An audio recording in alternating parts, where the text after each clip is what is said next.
Patrimoine. Vincent Touraine. Allez, 10h bientôt, 32 minutes. On retrouve nos traders pour le match des traders. Jean-Louis Cussac chez Perceval Finance. Bonjour Jean-Louis. Et face à vous, Jean-Louis, Romain Daubry, qui lui est en duplex de Bourse Direct. Bonjour Romain.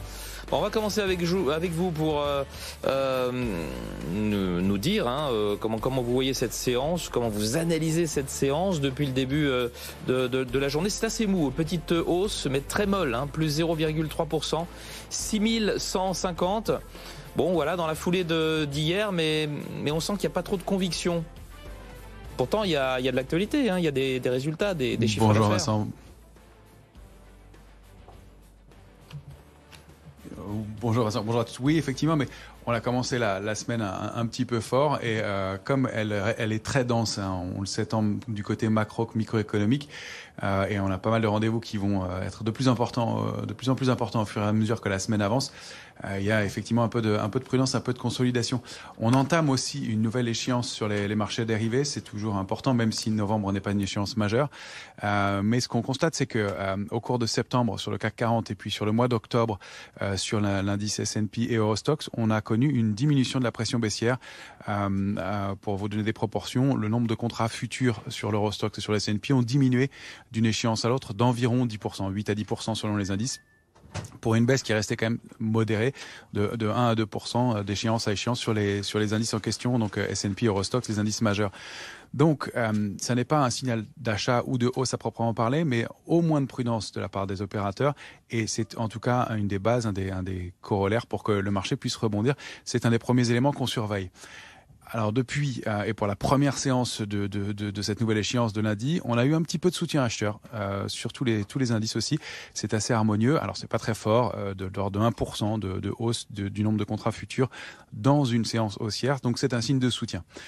En revanche, du côté des options, on entame l'échéance avec aussi une baisse d'intérêt très marquée et un ratio de couverture qui indique que les opérateurs sont moins prudents. Alors, ils sont pas euphoriques, ils sont pas optimistes, ils sont encore prudents, mais ils le sont un peu moins, ce qui signifie que, en cas d'alerte baissière, on pourrait accélérer un peu plus fort. C'est pas notre scénario. Les choses sont en train de se construire plutôt doucement et c'est bien en amont de résultats et de rendez-vous importants. Donc à Paris, on a franchi maintenant sur plusieurs clôtures la zone 5975-6056. On tente de déborder le niveau de 6140 prudemment, c'est un niveau important, c'est une résistance majeure. Donc on n'accélère pas trop fort au-dessus, c'est important et intéressant. On a buté ce matin sur un niveau de résistance intermédiaire à 6184. Et donc tant qu'on est au-dessus de notre niveau d'alerte de court terme qui est 5910, 5975, on a des chances pour nous de continuer à progresser. Le premier niveau de support, de résistance majeure, c'est 6220 points.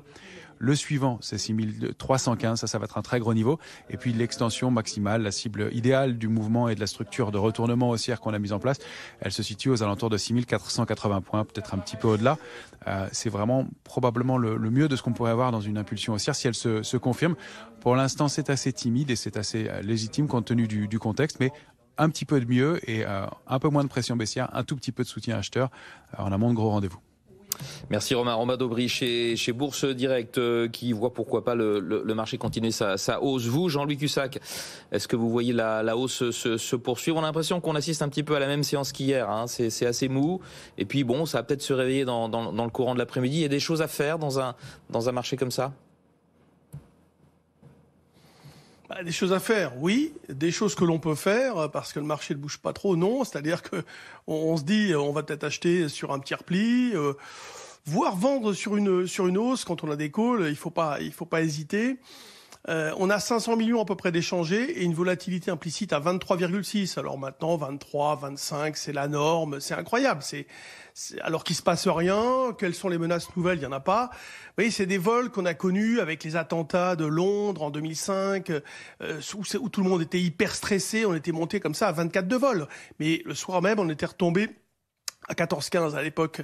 Là, on reste à 23, 24, 25, 28 parfois. Bon, c'est comme ça. Il faut faire avec. Ça veut dire quoi? Il n'y a pas de complaisance et une très grande méfiance. Ça, on l'a dit et redit. Aujourd'hui, les résultats d'Air Liquide sont bons. Alors ça, c'est vraiment quelque chose aussi qui est bon pour le moral. L'impact est de 0,2, elle pèse quand même 4,7% du CAC 40. Impact 0,2 sur le CAC, qui surperforme un petit peu les autres marchés européens. On a Vivendi qui remonte, les bancaires sont pas mal, et à côté de ça, vous avez des mid et small qui se font défoncer, comme Nacon ou Nacon, comme vous voulez, qui perdent 10%. C'est vrai que les jeux vidéo, peut-être pas en forme, mais quand même, c'est vraiment très méchant. Profit warning, etc. Donc, globalement, si vous voulez, les indices profitent d'une baisse de la version risque grâce à une détente des marchés obligataires. Et puis, rien de plus. Maintenant, quelle est la conviction de ces mouvements? Zéro. Il n'y en a pas. Donc, quel est le moteur pour pouvoir poursuivre? Normalement, zéro. Et d'ailleurs, il y a quelque chose qui perturbe énormément les opérateurs, c'est-à-dire qu'il y a une divergence très forte entre les prix de marché et les perspectives économiques, parce qu'on rentre en récession. Tous les signaux clignotent, enfin tous les warnings sont allumés. On va en récession. En Allemagne, c'est vraiment mauvais. En France, même aux États-Unis. Donc, c'est vrai que ça freine l'idée que les taux vont monter encore plus, etc. Vous voyez, donc, pour l'instant, on voit le côté favorable de cette récession. Pas d'emballement sur les taux, etc. Mais bon, les grosses sociétés ont les moyens de résister. Les petites, beaucoup moins. C'est pour ça que les sanctions sont extrêmement fortes sur les petites valeurs. Et c'est pour ça que ces petites valeurs, depuis des mois, c'est le crash. C'est un crash. Il y a des valeurs qui ont perdu 90% de leur valeur. Bon, en attendant, moi, j'achète jusqu'à 6110, éventuellement sur des replis. Maintenant, j'étais plutôt placé à la vente vers 6190-95. On est plutôt biais haussier avec une tendance un peu à la neutralité sur le fond. Donc, on va continuer un peu à avoir un comportement d'opportunité, un comportement donc opportuniste, sans chercher à vraiment jouer une direction. On peut retourner pour pas grand-chose à la case départ, c'est-à-dire vers les 5009, sans aucun souci.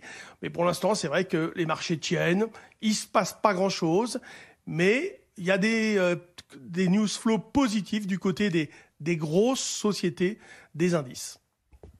Merci beaucoup Jean-Louis pour cette analyse. Jean-Louis Cussac, trader pour compte propre chez Perceval Finance, et avant lui, Romain Daubry, membre de la cellule Info d'Expert chez Bourse Direct.